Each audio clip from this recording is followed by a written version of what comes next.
ওম শান্তি। Good morning. আজ 10ই জুলাই 2026। সাকার বাপদাদার মধুর মহাবাক্য। বাপদাদা বলছেন, মিঠে মিঠে বেচে বাবা এসেছেন অবিনাশী জ্ঞানরত্ন দিয়ে তোমাদের বুদ্ধি রূপী ঝুলি ভরপুর করে দিতে। বাবা বলছেন, বাচ্চারা, বাবা এসেছেন অবিনাশী জ্ঞানরত্ন দিয়ে তোমাদের বুদ্ধিরূপী ঝুলি ভরপুর করে দিতে। এই এক একটি জ্ঞানরত্ন লক্ষ টাকার সমান, একটা শব্দ লক্ষ টাকার সমান। আজকের মূল্যের প্রশ্ন, গুপ্ত দানের এত অধিক মহত্ব কেন?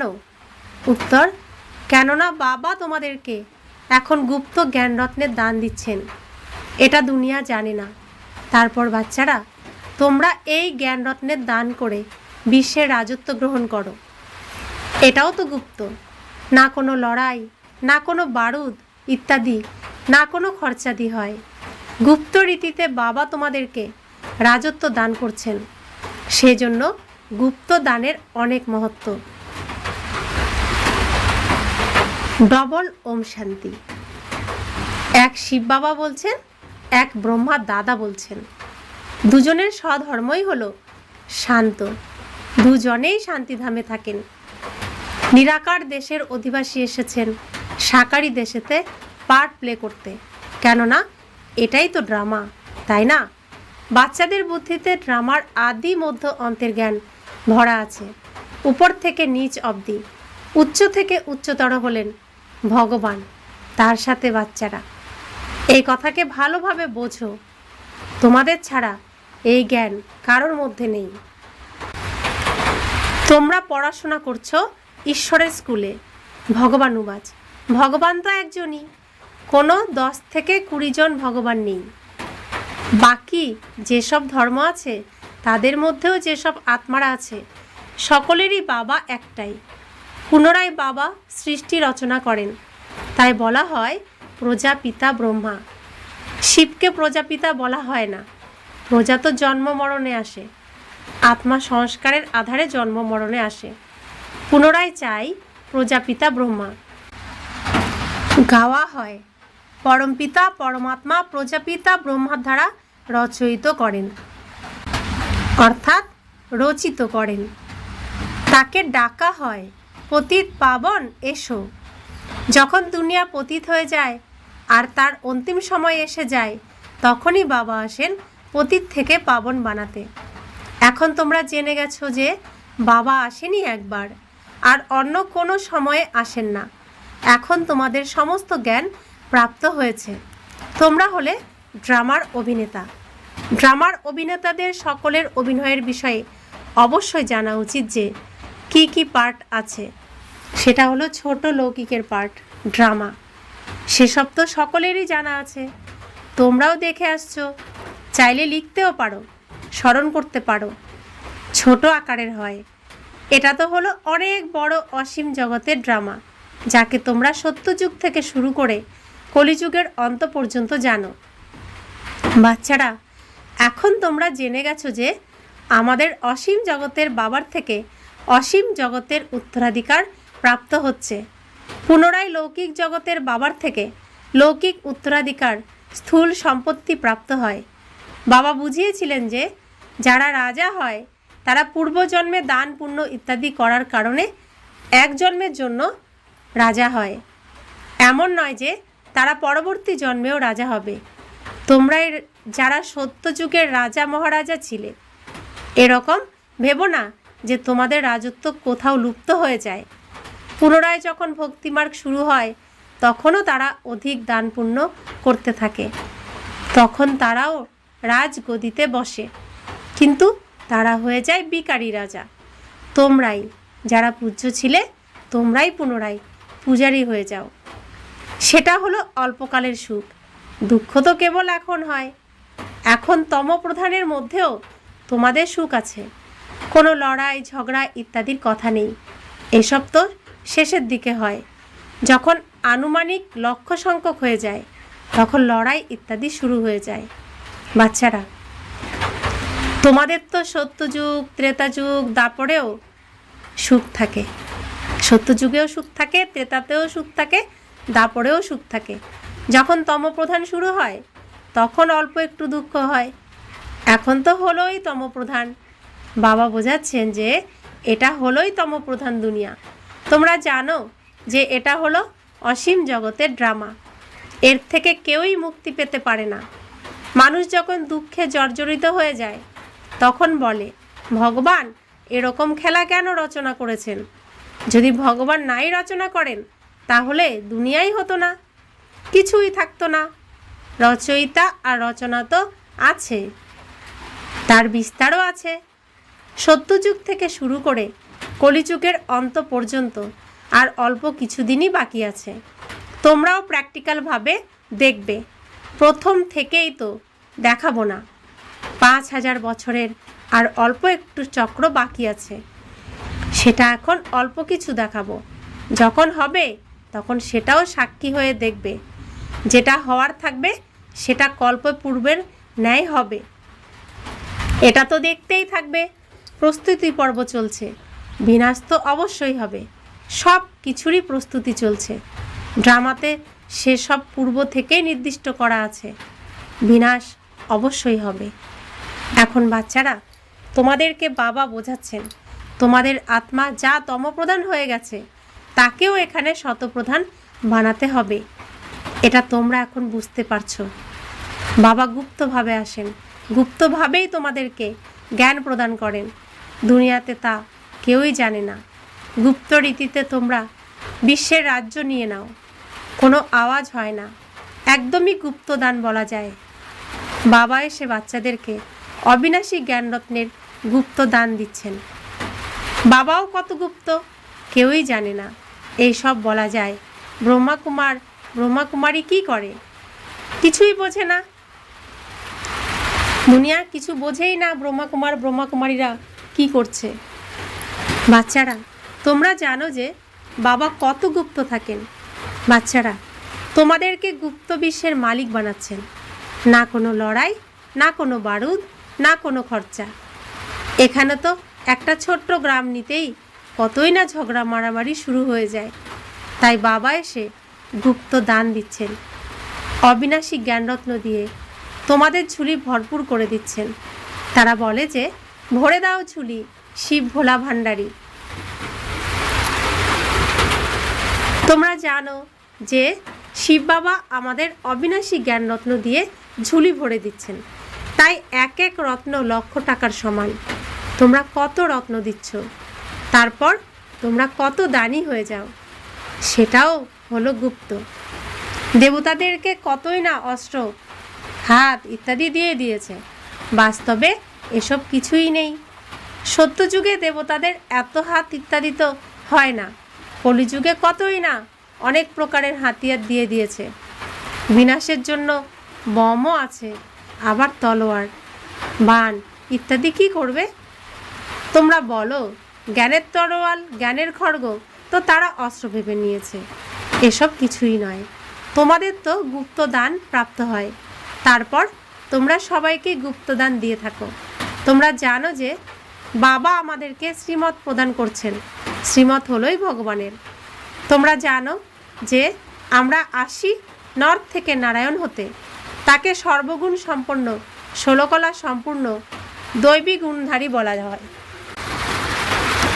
দৈবী গুণ কেবল সেই দেবী দেবতাদের মধ্যেই হয়। তারপর কলা কম হতে থাকে। কোন দেবী দেবতাদের মধ্যে হয়? যারা প্রথম শ্রীকৃষ্ণের সাথে এই স্টেজে আসবে তাদের মধ্যে। সত্যযুগে যারা যাবে তাদের প্রত্যেকের মধ্যেই দৈবীগুণ থাকবে, সর্পগুণ সম্পন্ন থাকবে, 16 কলা সম্পন্ন থাকবে, সম্পূর্ণ নির্বিকারী হবে। তারপর কলা কম হতে থাকে। যেরকম সম্পূর্ণ চন্দ্রমার জ্যোৎস্না দেখতে ভালো লাগে, তারপর আস্তে আস্তে কম হয়ে যায়। কম হতে হতে একদমই পাতলা ফালির মতো বেঁচে থাকে। সব একেবারে বিলীন হয়ে যায় না, রেখার মতো অবশ্যই থাকে, যাকে অমাবস্যা বলা হয়। এখন তোমাদের হলো অসীম জগতের কথা। তোমরা 16 কলা সম্পূর্ণ তৈরি হচ্ছ। দেখানো হয়েছে শ্রীকৃষ্ণের মুখে তার মাতা চন্দ্রমা দেখেছেন। এসব হলো সাক্ষাৎকারের কথা। সেসব কথা এখন বাবা বসে বোঝাচ্ছেন। এখন তোমাদেরকে সম্পূর্ণ হতে হবে। মায়ার সম্পূর্ণ গ্রহণ লেগে আছে, বাকি গিয়ে রেখার মতো অবশিষ্ট থাকবে। সিঁড়ি দিয়ে নামতে থেকেছ, সবাইকেই সিঁড়ি দিয়ে নামতে হবে, তবেই তো সবাই পুনরায় বাড়ি যেতে পারবে। তোমরা তো এখন অল্প সংখ্যক আছো, ধীরে ধীরে বৃদ্ধি হবে। পড়াশোনাতে অধিক সংখ্যক পাস হয় না। তোমাদের সেন্টারও ধীরে ধীরে বৃদ্ধি পেতে থাকবে, সময় নিকটে আসতে থাকবে। তারপর বুঝবে এদের মধ্যে কি আছে। দিন প্রতিদিন বৃদ্ধি পেতে থাকবে। এখন বলে দেয় যে আমি ভেবেছিলাম এসব কতদিন আর চলবে, অচিরেই শেষ হয়ে যাবে। শুরুতেই এই ভয়ে অনেকেই পালিয়ে গেছে। জানি না কি হবে, না এখানে না ওখানের হয়ে থাকবে, এর থেকে তো পালাও। পালিয়ে যায়, আবার তাদের মধ্যে থেকেই আসতে থাকে। বাবা কত সহজ রীতিতে বসে বোঝাচ্ছেন। এই অবলা অহিল্লাদের কোনো কষ্ট দেন না, এনাদেরও তো উদ্ধার করতে হবে। বলে যে বাবা আমরা তো কিছু পড়ালেখা জানি না। বাবা বলেন যদি না কিছু পড়ে থাকো তাহলে তো খুবই ভালো। শাস্ত্র ইত্যাদি যা কিছু পড়েছো সেসব ভুলে যাও। আমি অধিক কিছু পড়াই না, শুধুমাত্র বলি আমাকে স্মরণ করো, তাহলে বাদশাহী তোমাদের। ব্যাস, তোমাদের তরি পার হয়ে যাবে। বাচ্চা জন্ম নেয় আর বলে বাবা, ব্যাস বাবার সম্পত্তির উত্তরাধিকারী হয়ে যায়। এখানেও তোমরা অধিকারী হয়ে যাও। বাপ দাদাকে স্মরণ করো আর রাজধানী তোমাদের। এজন্য গাওয়া হয়ে থাকে সেকেন্ডে জীবন মুক্তি।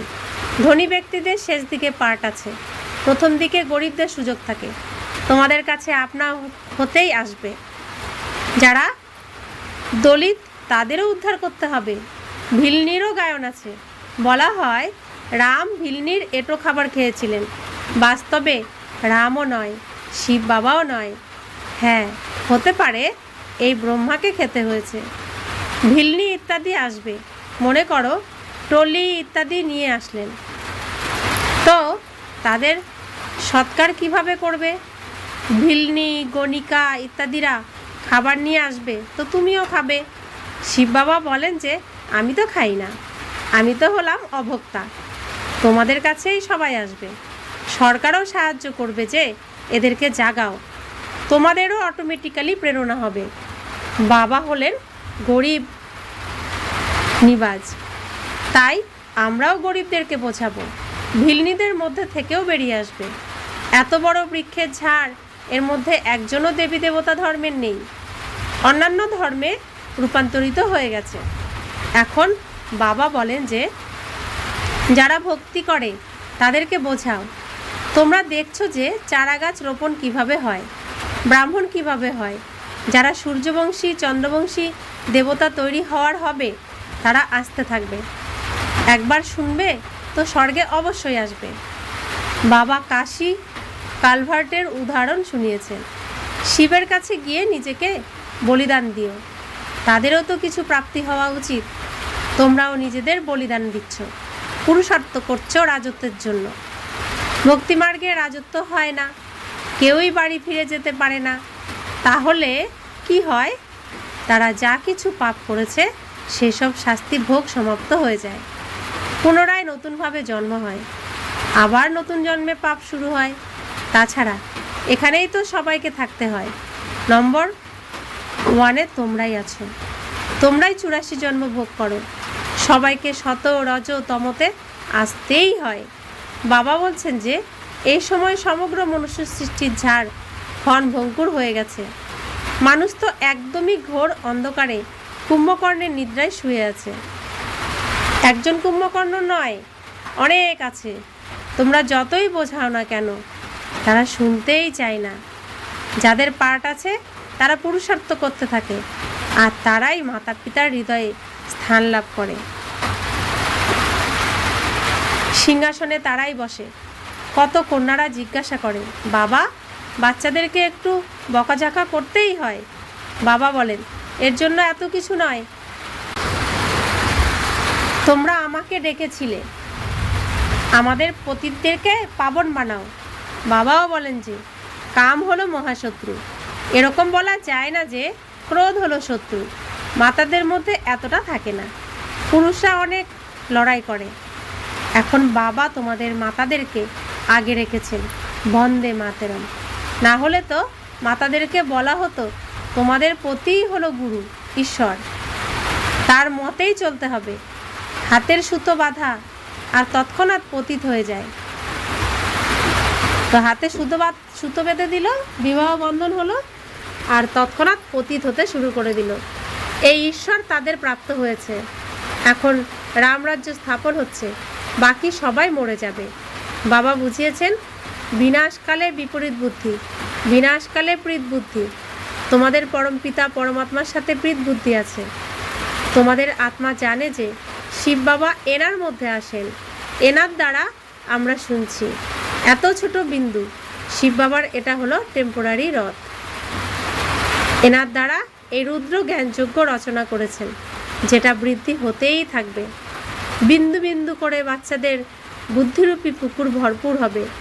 বাচ্চারা নিজেদের সব কিছুর সফল করতে থাকে, কেননা জানে যে এখানে তো সব কিছুই মাটিতে মিশে যাবে, কিছুই থাকবে না। এতটা তো সফল হয়ে যাবে। সুদামারও উদাহরণ আছে, তাই না? কন্যারা বাবার কাছে এক মুষ্টি চাল বা 6 থেকে 8 টাকা পাঠিয়ে দেয়। বাহ বাচ্চি, বাবা তো হলেন দীনবন্ধু। এসব ড্রামাতে নিহিত আছে, পুনরায় হবে। তোমরা হলে বন্ধনে আবদ্ধ। বাবা বলেন, তোমরা হলে ভাগ্যশালী, কারণ তোমরা শিব বাবার হাত ধরতে পেরেছ। এমন একদিন আসবে যখন আর্য সমাজের সবাই আসবে। কোথায় যাবে? মুক্তি, জীবন মুক্তির জায়গা তো এটাই, আর রাস্তা তো নেই। এই রাস্তা দিয়েই যেতে হবে সকলকে, তাই সকলকে আসতেই হবে। শাস্তি খেয়ে সবাইকে মুক্তিতে যেতে হবে। এখন হলো বিনাশের সময়, সবাই বাড়ি ফিরে যাবে। এরা হলো সাজেনের বরযাত্রী। কিভাবে বরযাত্রী যাবে সেটারও সাক্ষাৎকার হবে, তোমরা ছাড়া আর কেউই দেখতে পাবে না। अच्छा, मीठे मीठे सिकिले दे बच्चों प्रति माता पिता बाप दादा का याद प्यार और गुड मॉर्निंग। रूहानी बाप की रूहानी बच्चों को नमस्ते। हम रूहानी बच्चों की रूहानी माता पिता बाप दादा को याद प्यार, गुड मॉर्निंग और नमस्ते नमस्ते नमस्ते। शुक्रिया बाबा, शुक्रिया बाबा, शुक्रिया। ধারণার জন্য মুখ্য সার। বাবার দ্বারা জ্ঞানের যে গুণদান প্রাপ্ত হয়েছে তার মূল্য বুঝে নিজের ঝুলি জ্ঞানরত্ন দিয়ে ভরপুর করতে হবে। সবাইকে গুপ্ত দান দিতে থাকো। দ্বিতীয় ধারণা, এই অন্তিম সময়ে যখন ফিরে যেতে হবে তখন নিজের সব কিছু সফল করতে হবে, প্রীত বুদ্ধি হতে হবে। মুক্তি আর জীবন মুক্তির রাস্তা সবাইকে বলে দিতে হবে। বরদান, ভোলা ভালা হওয়ার সাথে সাথে অলমাইটি অথরিটি হয়ে মায়ার সাথে মোকাবিলা করা শক্তি স্বরূপ ভব। কখনো কখনো ভোলা ভালা হয়ে থাকাটা অনেক বড় ক্ষতি করে দেয়। সরলতা ভোলারূপ ধারণ করে নেয়, কিন্তু এরকম ভোলা হও না যে মায়ার সাথে মোকাবিলাই না করতে পারো। বাবা বলছেন এরকম ভোলাও হয়েও না যে মায়ার সাথে মোকাবিলাই না করতে পারো। সরলতার সাথে সাথে সমাহিত করা আর সহ্য করারও শক্তি চাই। যেরকম বাবা ভোলানাথ হওয়ার সাথে সাথে অলমাইটি অথরিটিও, সেরকম তোমরাও ভোলা ভালা হওয়ার সাথে সাথে শক্তি স্বরূপও হও। তাহলে মায়ার গোলাও লাগবে না। মায়া আক্রমণ করার পরিবর্তে নমস্কার করবে। স্লোগান, নিজের হৃদয়ে স্মরণের ঝান্ডা ওড়াও, তাহলে প্রত্যক্ষতার ঝান্ডা উড়তে থাকবে। অব্যক্ত ইশারা, জ্বালাস্বরূপ স্থিতিতে থেকে শক্তিশালী স্মরণের অনুভব করো। বিশেষ স্মরণের যাত্রাকে পাওয়ারফুল বানাও। জ্ঞান স্বরূপের অনুভবী হও। তোমাদের শ্রেষ্ঠ আত্মাদের শুভ বৃত্তি বা কল্যাণের বৃত্তি আর শক্তিশালী বাতাবরণ অনেক অতৃপ্ত আত্মা, উদ্ভ্রান্ত হওয়া আত্মা, আহ্বান করা আত্মাদেরকে আনন্দ, শান্তি আর শক্তির অনুভূতি করাবে। ওম শান্তি।